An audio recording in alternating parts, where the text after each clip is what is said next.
Welcome back to RamZland. Today I want to show you quantum locking. Check it out. These are yttrium, barium, copper oxide ceramic superconductors, and they're cooling in liquid nitrogen.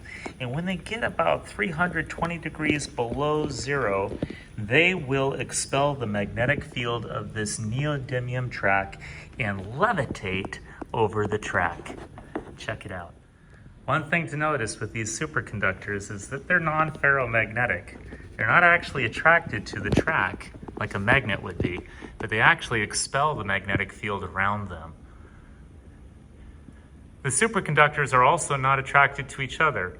One can freely pass under the other without even touching it. One reason why the superconductors levitate over the track is because of quantum locking, and that's created by the imperfect crystal lattice of an yttrium barium copper oxide superconductor. You can see at the bottom of its structure, there's this opening here.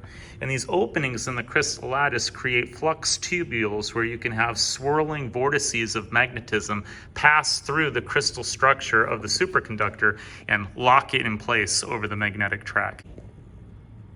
Here's another image of the superconductor that illustrates quantum locking. On the sides, you can see the magnetic field is being dispelled, but on the inside of the superconductor, you can see those tubules where you have magnetic vortices that are swirling through the superconductor and locking it in place through those imperfections in the crystal lattice.